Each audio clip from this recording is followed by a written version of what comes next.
I am going to get started. I would, there's not very many of us here. I'm always happy to have folks unmute themselves if they're comfortable with that, or turn your video on or whatever, and jump in where you need to. I have a couple of slides. I was asked to kind of, prepare a few slides on this topic, so I'll do that. But then we'll have a good amount of time just to chat, which I'm really looking forward to. And I guess before I start, I'll give you just a tiny bit more on me. So I'm Leanne Giordono, and I'm the Director of Evaluation and Reporting here at Extension. And I come out of a kind of long and meandering road, having done both external evaluation with a variety of methods, as well as more sort of scholarly research. And this is really the first time I've been essentially an internal evaluator within a program. So it's interesting to me to try to apply, in particular, some of these more interactive tools, which I'm excited to share with you. So, and I'm guessing also that working with youth, you're really familiar with a lot of interactive tools, because quite frankly, in my experience, you just can't get youth to pay attention if it's not interactive. And what I would encourage you really to do is think about what you already do and how you might be able to leverage some of those activities as essentially as data for the evaluation work that you're doing. You're already doing a lot of work. There's data all around us in the world. So how can we sort of take advantage of what we're already doing, what we know we want to do as in activities, particularly with youth or volunteers or whoever, and use those in evaluation. So I'm going to go ahead and share my screen in a moment. So I already just gave you a little introduction. So I'm going to go to the next slide, which is, just to talk a little bit about some of the advantages of doing, again, interactive reflection and data collection. Really, some of the advantages Deborah already talked about, which is basically that they're not surveys, which everybody is over-surveyed in the world, generally speaking. And sometimes when we do surveys, our response rates are low. It's hard to get good feedback. Sometimes we don't get both. If we're interested in a pre and a post survey, we don't get both responses. And frankly, you have to go back at the end and actually look at those data. And sometimes when we're generating data through interactive activities, we actually do some of the analysis on the fly, right? Like we're already there, we're already viewing the data. We don't have to sort of set aside time or quite the same amount of time to come in at the end. So collecting information through interactive activities can be really, those kinds of activities can be versatile, like I was saying before, in many ways that they can be more accessible to various populations, so to youth, with individuals with disability, to people from different cultural backgrounds. Along those lines, they can be more culturally responsive. So if you know particular vocabulary that work or don't work with the group that you're working with, you can use the activities that you're doing, interactive activities, to sort of tailor them to the group you're working with.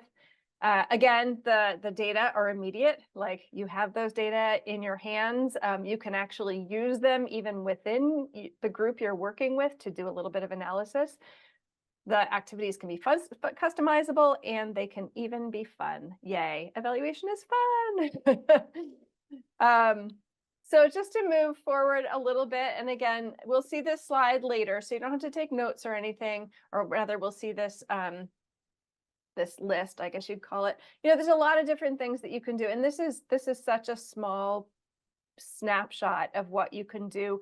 I would totally encourage you to go to Public Profit's creative ways to solicit stakeholder feedback webpage. In these slides, there's at the end, I think there's a reference with the actual web link, but you can look it up as well. And there are they actually produce a bunch of different workbooks.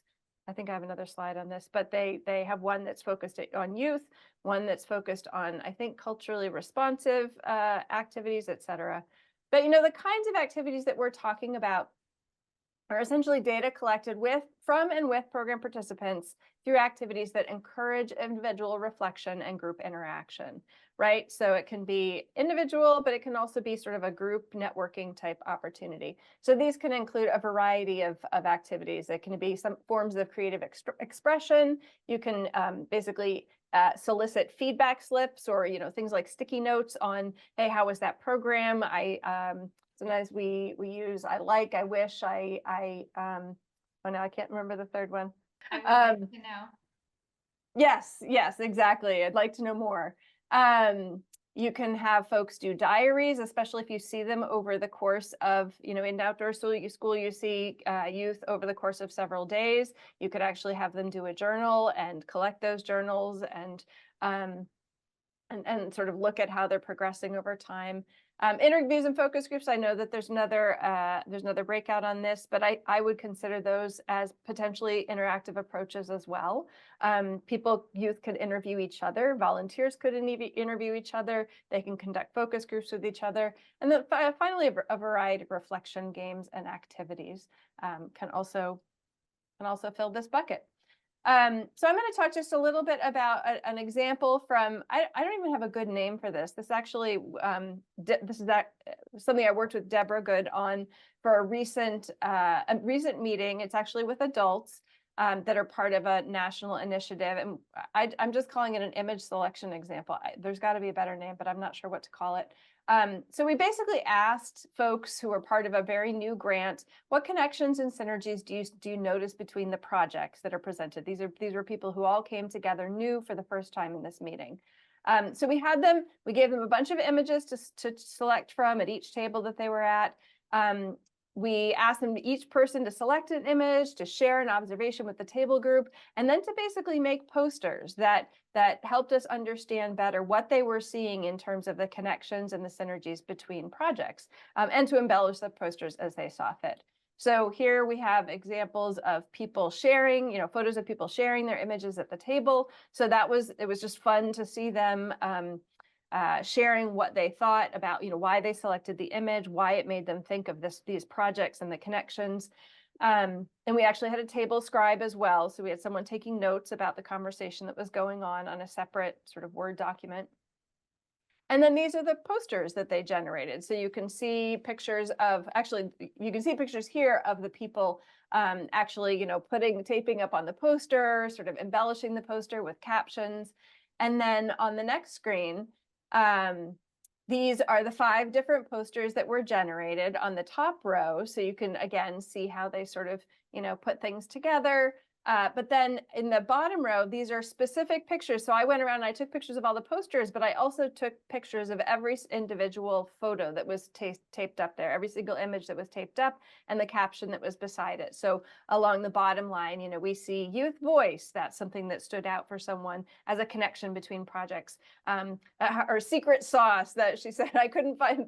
All I could find was a picture of beer, but basically that, this was important for understanding like how, why, and who we know what we know. And then the third on the bottom row is a picture of a guitar talking about, creating a new sound and a beautiful song and finding ways to influence. And so these are some examples of just what that particular activity generated for us. So now we have all the posters, but we also have photos of all the posters. We have photos of every individual image. We have notes from those conversations. So now we need to essentially go back to that and say, okay, what can we learn about where this project is at baseline? Because this is the beginning of this grant. We want to know something about what people are thinking about those connections. So I'm going to stop talking now and actually get into the breakout portion of this. So I'd love for us to engage in a conversation about what you do with respect to interactive and reflective activities and the degree to which you can use them to essentially, again, as a form of data. How do you do that? And then I have a couple of prompts here, if we kind of get lost or, stumped for conversation, the degree to which, what kinds of program data might you be able to get out of these activities? What kinds of activities are most compelling to you? And then how you might have to tailor some of these activities for your program and the target population that you're either serving or working with, volunteers versus youth, for example. And then what are some advantages and some barriers? So I'm going to stop talking for a second and let's get into it.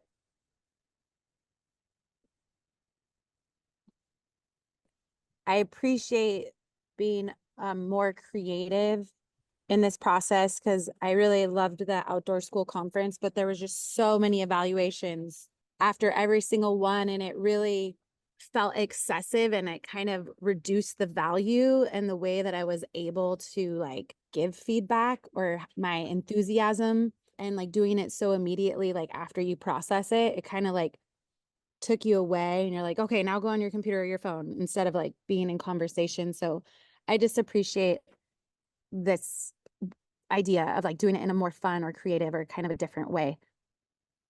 Sure, absolutely. Other folks, are you using sort of, do you ever connect like the idea? I'm sure, again, those of you who work with youth are doing interactive stuff all the time. How do you connect that with evaluation and data collection? I could answer or give an example of what we've done um, in terms of creative expression. I mean, this kind of goes to the, in the results model that Deborah showed us, kind of that bottom row of, have we been successful in looking at did we meet our learning outcomes? We've had students out in an old growth forest who learned about the characteristics of an old growth forest, and then they were able to sculpt because we had a sculptor on the team, and so he got materials for sculpting, and then they got to play and build, grow an old growth forest. But then afterwards we photographed it and looked for the 4 characteristics that they had learned about to see if those showed up. Did they have layers? Did they have snags? Did they have woody debris? So that's been that was a really fun way we did it once. And then we've also done murals where we put up a big sheet of butcher paper. And when all the groups came back from their various field projects, we've had them draw kind of like the key things they've learned. I forget the exact way the prompts were, but it's created a messy mural of different elements that the children remembered. But it was really hard to analyze, going back to Stephen's point about what am I going to do with that data? I mean, it looks pretty and it's nice for a presentation, but it was a little bit harder to, it was celebratory rather than actually helping us figure out what we might do differently. Yeah. I appreciate that. And that's a nice way of thinking about it, that it can be, sometimes you can generate celebratory data. And in fact, I would even go back to say in some ways that probably what you got out of that was descriptive data, right? You have information about what was done, what happened, what did the children participate in. It doesn't necessarily tell you as much about what they learned. And sometimes, surveys don't always tell you that either, frankly. Sometimes you go back to I just went back to a survey this morning and went, oh no, there's like not nearly enough responses to tell me anything at all. Yeah. Other folks? I noticed that L'Oreal is not able to speak. The microphone doesn't seem to be working, but posted in the chat that they do a session inquiry project, like an inquiry project at the end of the outdoor school session that could be evaluated to understand the student's experience. And that also, I guess, as an outcome, they do posters, skits, songs, and I love that. If you want, you can type more into the chat and let us know more about it. But yeah, thank you. Thank you, Libby, for pointing that out. I don't always monitor the chat as well as I should. I'm seeing more here. Thank you. Yeah, absolutely. I think you can absolutely use those kinds of those opportunities again as a data source. And again, we have another breakout group that's focused on observation, but frankly, you can apply an observational lens to looking at skits, songs, posters, those kinds of things to say, hey, are we seeing, if you're interested in knowing what did they do, more of a descriptive type of assessment, you can look at quality. Are all the kids, does it look like all the kids or the vast majority of the kids are engaged in this? Are we getting a sense of engagement from this, or are we seeing that there's kids falling off to the wayside? And then around success or effectiveness, you may, just like Katie was just saying, I love that example of working with the sculptor and then actually looking at the projects to see if you're seeing evidence of those for, essentially the competencies, right? The learning competencies or the learning evidence of learning that you would hope to see in that kind of a project. Yeah, absolutely. And what I like about that is that sometimes when I have been teaching, there's a lot of like ephemeral product. Like the product is something that happens very briefly at the end of an activity, like a song, or they built something out of natural materials and then it kind of goes back to the land, right? So there's like this transitory quality of final product sometimes. And now that I'm thinking about it in this light, you could find a way to snap a picture, find a way to make a note of what that thing was and what were the components in that skit. What were the components that happened or didn't happen? If you know what you're looking for, the evaluator could be like, did it have a concrete example of this happening? And if it did, then you can say the objective was met. So I just really like that lens, especially for things that I haven't considered as something you could capture, because the instructor sees it happen and the instructor feels a sense of accomplishment because it seems like the students are getting it, but it doesn't come back as data. So I like it. Fair point, Libby. Yeah, I appreciate like thinking about how like our skits and some of the closing pieces could be evaluative material that we could use. And it's really helpful to hear it right now, because I think a big reason why sometimes our skits go really astray is actually our staff isn't really comfortable in totally facilitating that. And we need to strengthen that. So I'm excited to like have that with our staff training come up, of really like emphasizing the skits as a really important thing. And that's a part of our evaluation process, and how to facilitate them so that they aren't just about crazy weird aliens, because like it gets bizarre sometimes. And you're like, okay, we're really derailing here, we're digressing. And then sometimes they're great and you can see the learning. So I think going into staff training, like labeling the skits as part of our evaluation process and really amplifying the value of that fun final activity, and like training ourselves more. And because I think, it's a little intimidating sometime. And last year I worked in a youth theater program. So I learned so much more about it and I saw my skits get so much better. So I really want to share that with my team. Yeah, that's a great idea.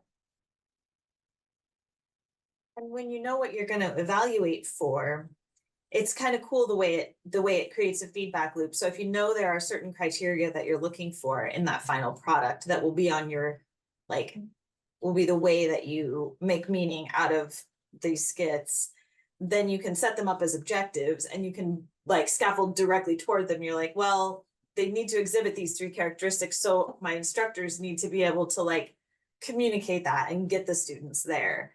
And in a way, it helps the building, like it helps you to figure out what kind of scaffolding is necessary to make the activity stronger, which is part of what I've found most helpful about assessment and evaluation is like making sure that I'm clear about what it is I'm trying to accomplish and then working in reverse to get valuable like information at the end. Yeah. What are some other advantages, but also maybe potential barriers or challenges to using this kind of strategy?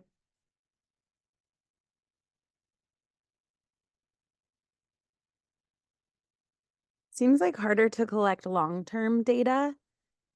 Like you could find a way how you're inputting it in a database and it could be tracked over time. I see that there is a potential for that, but it's not as inherently built in as like an online survey going straight to an Excel sheet or something like that. So I think that is, yeah, just an aspect.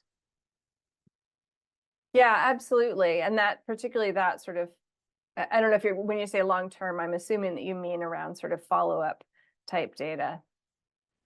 I've also found that it's been really hard for my students, right, when they're trying to do these at the end of the day, whether they're getting a song or like some years they've had them write a poem, or even doing the poster and trying to capture, like you mentioned, I think that there was someone at the table writing, collecting the notes. And my teams often struggle because at the end of the day, they're tired and they're not like, so training them as researchers, as, ethnographic, like to capture the ethnographic detail, what's happening is data, is something that I've definitely noticed I could do better because they don't see that all as data. Yeah, it's a great point. And even for those of us who are trained, just sort of setting aside the time to go back to it afterwards and figuring out, well, who's going to do that and how are we going to do it and why? Absolutely, that can be a real challenge. Well, and even like if we do a circular whip and have everyone say like the best part of the day to try to get at the quality and what they found the most rewarding, unless someone's writing it down, then an hour later you don't have good data. You don't, because you heard what you heard and there's bias in what you record, you might not write down the ones you didn't agree with, or so I have gone to having my facilitator teams actually write down who is the scribe, so that role is a designated responsibility, and otherwise people forget to do it. Yeah, that's a great suggestion, to designate scribes. Absolutely. And that, in fact, we had done that in the activity that I shared before. Each table we were at round tables, and each table had a designated scribe. To be honest, not all the scribes did their did their work, and there was some variation there in what they did record. But I think that was really helpful. Yeah, I noticed in the chat the comment that you need people with skills to evaluate this type of data. And it's kind of also ties into exactly what you were saying, Katie, is that you need a person to be collecting it who knows how to kind of make meaning out of what they're seeing, capture it in a meaningful way, and then also be able to evaluate it. And it's such a different skill set from, well, I mean, it's not entirely different, but it's different enough that some of the people who are in the field working with kids, your field educators, may not have that skill. And I've found that I really needed to designate a staff person whose job it was to take those kind of notes and circulate through the program and like watch activities taking place and watch debrief activities taking place and take notes, which I know is a huge ask. I mean, it was part of one of the challenges of my program, is that I, essentially in everyone else's mind, overstaffed the thing. We were overstaffed because there was one person whose job it was to be observing what was happening on the ground, taking these kind of notes, and in more of a support role. Yeah, I've done that too, Libby. I mean, and then that's part of my job.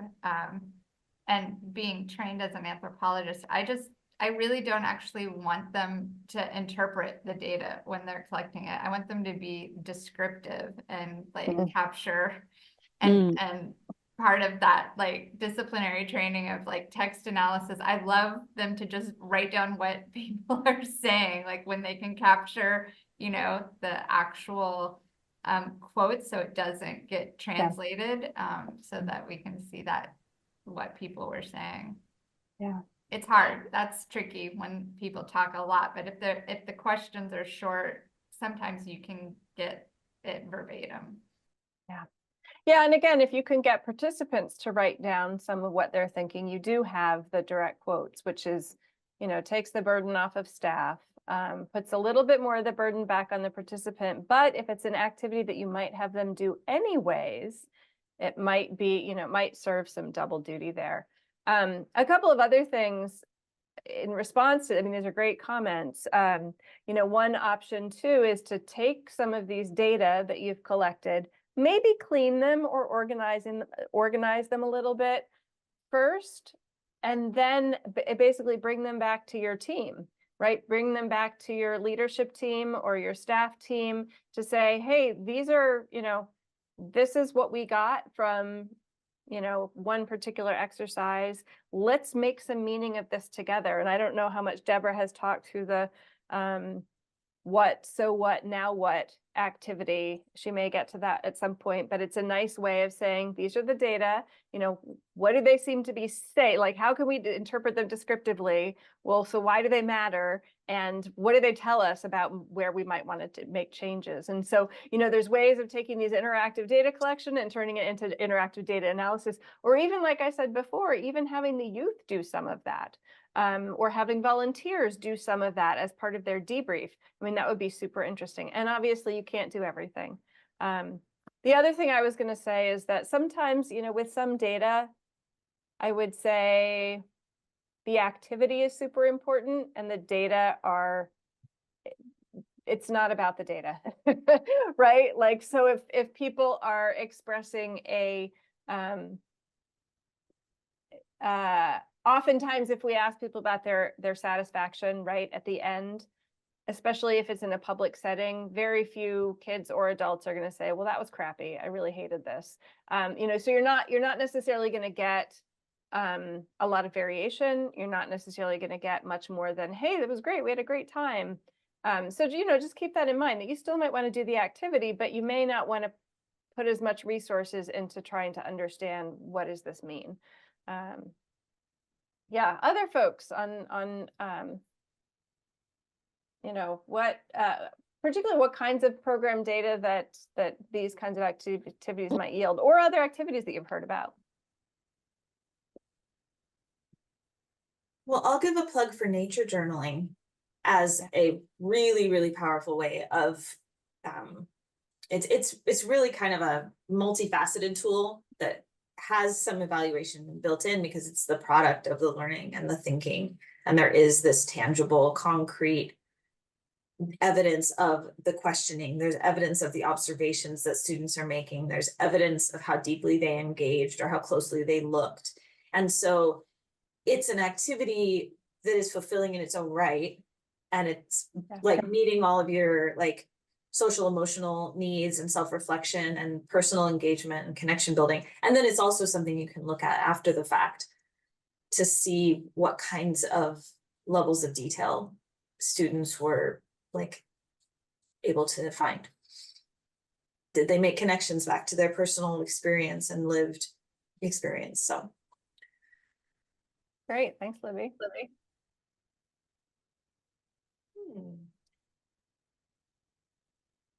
There might be opportunities. Oh, we're closing in 60. There might also be opportunities to, I